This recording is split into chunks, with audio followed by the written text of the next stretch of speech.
कर खुद की कदर और मत कर सफर, आया अर्बन गबरू, न कर स्टाइल की फिकर तू, आया अर्बन गबरू, न कर स्टाइल की फिकर तू।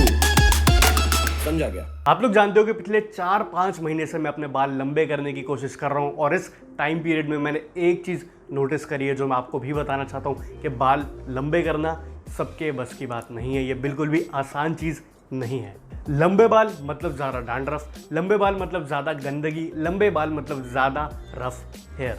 इन शॉर्ट, जितने ज़्यादा लंबे आपके बाल होते रहेंगे उतनी ज़्यादा प्रॉब्लम्स आपकी बढ़ती रहेंगी आपके बालों के लिए। अब ये 3-4 बेसिक प्रॉब्लम्स जो मैंने आपको बता दी हैं ये तो हमारी आम जिंदगी में चलती ही रहती है और ये टेम्परेरी होती है। इनको हम जब भी ध्यान रखेंगे इनका ये ठीक हो सकती हैं। लेकिन एक ऐसी मेजर प्रॉब्लम जो इस टाइम पे बहुत ज़्यादा मुझे फेस करने को मिली वो है हेयर फॉल। क्यों? इसके पीछे कुछ रीजंस है जो आपको समझना बहुत ज़्यादा ज़रूरी है। एक रीज़न तो ये है, चलो कि मैं बाल लंबे कर रहा हूँ तो ऑब्वियसली ज़्यादा टूटेंगे भी, लेकिन उससे बड़ा रीज़न क्या है कि अब मॉनसून का टाइम चल रहा है। इस टाइम पे बहुत ज़्यादा ह्यूमिडिटी होती है, खासकर नॉर्थ साइड पे, तो इस टाइम पे बाल थोड़े से वीक होना चालू हो जाते हैं। सेकंड रीज़न कि मैं मैन बन बना के रखता हूँ, जब भी मैं हेयर बैंड या रबर रिमूव करता हूँ अपने बालों से तब मुझे हेयर फॉल फील होता है। मैं जब भी शैम्पू करता हूँ तब यूजुअली मुझे अगर 2 से 3 बाल टूटते थे मेरे, अब ज़्यादा टूटते हैं। अब ऐसा नहीं है कि मैं अपने हेयर की केयर नहीं करता हूँ, मैं केयर बिल्कुल करता हूँ, लेकिन तब भी हेयर फॉल हो रहा है। उसका रीज़न जब मैंने लॉजिकली सोचा तो वो ये था कि जो मेरी पुरानी यूजुअल रूटीन थी अपने हेयर केयर को लेके, वो मेरी नई प्रॉब्लम्स को मीट नहीं कर पा रही थी, उनको सॉल्यूशन नहीं दे पा रही थी। जैसा मैंने आपको पहले बताया कि लंबे बाल का मतलब होता है एक्स्ट्रा प्रॉब्लम्स। एक्स्ट्रा प्रॉब्लम को एक्स्ट्रा केयर से ही आप ठीक कर सकते हैं। तो मैंने किया क्या? मैंने सिंपली अपनी पुरानी वाली रूटीन को डंप किया और नई हेयर केयर रूटीन को अपनाया और स्विच किया एक बेहतर टेक्निक की तरफ। अब मैं ऐसा इंसान हूं जो इंग्रेडिएंट्स में बिलीव रखता हूं, तो मैंने किया क्या? मेरे जितने भी प्रोडक्ट्स थे उनको साइड करके मैंने जितने भी हेयर फॉल ओरिएंटेड प्रोडक्ट्स होते हैं मैंने उनको एक्सेप्ट कर लिया और उनको यूज करना स्टार्ट कर दिया। इस वीडियो को बनाने की ज़रूरत बहुत ज़्यादा तब पड़ी जब मैं रिसेंटली सोकर उठ रहा था and when I used to look at my pillow, strands of hair मुझे विजिबली दिखने लग गए थे। उस दिन से मैंने सोच लिया कि यार इतनी ज़्यादा इंटेंसिव हेयर केयर के बावजूद भी अगर ये चीज़ हो रही है तो इसका रीज़न क्या है, and what I found was stress. अब स्ट्रेस की कहानी क्या है वो आपको मेरे व्लॉग चैनल लक्ष्य ठाकुर पर पता चल जाएगी, तो लिंक मैं डिस्क्रिप्शन में दे दूंगा, वहां पर जाके देखो, बहुत सारी चीजें चल रही है। Coming back to the topic, अब प्रॉब्लम मुझे पता थी लेकिन इसका सॉल्यूशन निकालना बहुत ज़्यादा ज़रूरी हो गया था। तो देखते हैं मेरी ये जर्नी, पर्सनली मैंने क्या क्या स्टेप्स लिए हेयर फॉल को ओवरकम करने के लिए, क्योंकि भाई हेयर फॉल किसी को भी पसंद नहीं है। तो यहाँ बात करते हैं पॉइंट नंबर 1 की कि सबसे पहले मैंने क्या किया लॉजिकली। तो सबसे पहले मैंने किया कि जो भी हेयर स्टाइलिंग प्रोडक्ट्स है जो मुझे आज की डेट में रिक्वायरमेंट इनकी नहीं है, मैंने उनको यूज़ करना छोड़ दिया।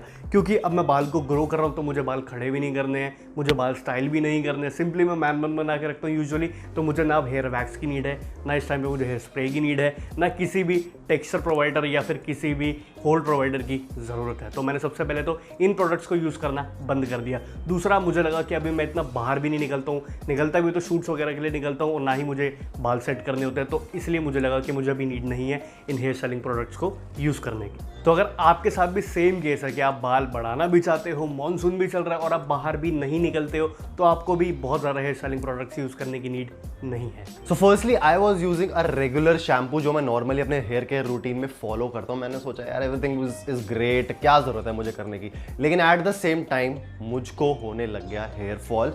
एंड यहाँ पर कोई एक्टिव इंग्रेडिएंट शैम्पू में ना होने की वजह से मैंने सोचा यार अब बस बहुत हुआ, let's switch to our trustworthy ingredient, red onion. So I got this wow red onion black seed oil shampoo and इसने मुझे tremendous results तो दिखाई हैं क्योंकि ये हेयर फॉल को कंट्रोल करता है। As I said, एक एक्टिव इंग्रेडिएंट है रेड अनियन एंड इसमें विटामिन B5 भी है along with black seed oil। तो ये शैम्पू आपकी स्कैल्प को क्लैरिफाई तो करता ही है एंड जो इसमें इंग्रेडिएंट है रेड अनियन वो आपके हेयर फॉलिकल्स को स्ट्रेंथन करता है। So this is how I replace my regular shampoo with this one. अभी 2 वीक से मैं इसको यूज कर रहा हूं and I have seen some results जिन्होंने अच्छे से काम किया है, कुछ पहले वाले शैम्पू से अच्छा। अब इंसान और कुछ करे ना करे हेयर केयर में, लेकिन 2 चीज़ें सबसे इंपॉर्टेंटली करता है, एक तो शैम्पू और दूसरा ऑयलिंग। तो सबसे पहले मैंने अपने ऑयल को ही स्विच कर दिया। मैं एक अच्छा ऑयल यूज़ कर रहा था लेकिन वो नॉर्मल था, अब मेरा कंसर्न हेयर फॉल है, तो मैं स्विच कर गया onion black seed hair oil पे जो कि वाओ की तरफ से है। और इसको यूज़ करने के बाद मुझे फ्रैंकली अपना डिफरेंस दिखाई दिया हेयर फॉल कंट्रोल करने में। अब मैंने आपको बताया था कि मैं इंग्रेडिएंट्स में बिलीव रखने वाला इंसान हूँ। इस पर्टिकुलर हेयर ऑयल की बात करूँ तो इसमें अनियन है, ब्लैक सीड है, वो मैंने आपको बता दिया, लेकिन उसके अलावा इसमें आलमंड है, ऑलिव है, जोजोबा है, कैस्टर है, कोकोनट ऑयल भी इसमें प्रेजेंट है। हम यूजुअली गलती क्या करते हैं कि हम लोग देखते हैं कि अच्छा ये अनियन ऑयल है तो हम उसको खरीद लेते हैं, लेकिन हम बाकी के इंग्रेडिएंट्स पे ध्यान नहीं देते। अब अगर हमारा कंसर्न हेयर फॉल है तो हमें ये मेक श्योर करना है कि एक एक इंग्रेडिएंट हेयर फॉल रोके और कोई भी एक इंग्रेडिएंट आपके बालों में हार्म ना पहुंचाए।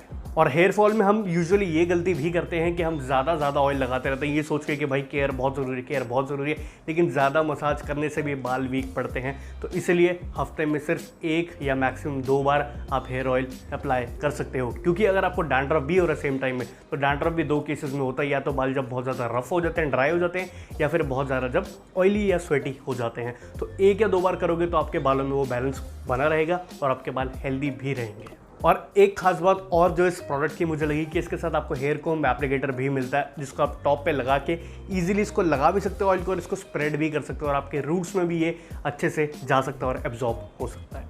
Clarifying the scalp is really important, लेकिन सिर्फ और सिर्फ वो चीज आपके हेयर फॉल को कंट्रोल करने में हेल्प नहीं करेगी। You will also need some stress busters.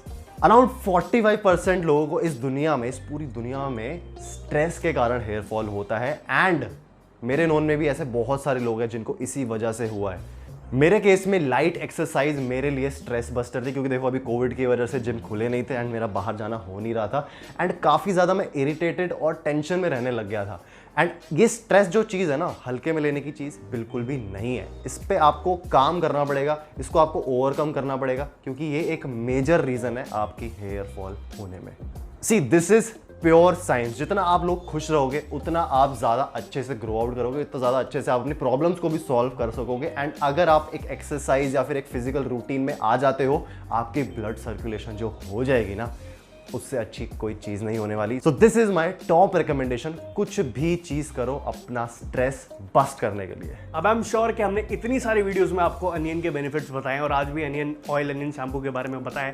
तो एक चीज़ मैं आपको और बताना चाहता हूँ जो आप एक्स्ट्रा ऐड ऑन कर सकते हो, वो ये है कि जो अनियन, रॉ अनियन होता है, जो वेजिटेबल होती है, उसको आप ग्राइंड करके उसको जो जूस होता है उसको अपने रूट्स में लगा सकते हो only once in a week, क्योंकि आप ऑयल भी लगा रहे हो, शैम्पू भी कर रहे हो, बहुत चीज़ें कर रहे हो। तो एक एक्स्ट्रा रेमेडी मैं आपको बता रहा हूँ जो हेयर फॉल गारंटीड रोकती ही है। आप इसको 15 से 20 मिनट अपने बालों में लगा के रखो, उसके बाद शैम्पू से इसको निकाल सकते हैं ओनली वंस इन वीक। तो मेरी एक लास्ट टिप है और बहुत ज़्यादा वैल्यूएबल टिप है, तो बड़े ध्यान से इस चीज़ को सुनना। देखो YouTube आजकल एक ऐसा प्लेटफॉर्म हो गया है जो कि बहुत ज़्यादा ना फैल रहा है, बहुत ज़्यादा कॉमन हो रहा है, तो हर तरीके के लोग YouTube पर आने लग गए हैं। अब यहाँ पर वो अपना सारा का सारा कचरा लेकर डाल देते हैं। तो मैं ये बोलना चाहता हूँ कि जो भी मिसलीडिंग वीडियोस होती है ना, उनको देखकर भरोसा मत करना। कुछ ऐसे लोग हैं मेरे नोन में जिन्होंने एक सप्लीमेंट होता है बायोटिन करके, वो ले लिया था सिर्फ एक यूट्यूब वीडियो को देख के, जिसके पास कोई प्रूफ नहीं था कि वो क्वालिफाइड भी है वो चीज़ें बताने में या नहीं। उसने लिया एंड जो उसके साथ हुआ वो मैं आपको किसी और दिन बताऊंगा, लेकिन it was really very bad. अगर आपको बहुत ज़्यादा हेयर पैचेस दिख रहे हैं या आप एलोपेशिया से फेस कर रहे हो, तो आई वुड रेकमेंड कि आप डॉक्टर के पास जाएं, क्योंकि YouTube पे कोई भी बंदा अगर वो डॉक्टर नहीं है तो वो क्वालिफाइड नहीं है आपको एक ऐसी टिप देने में।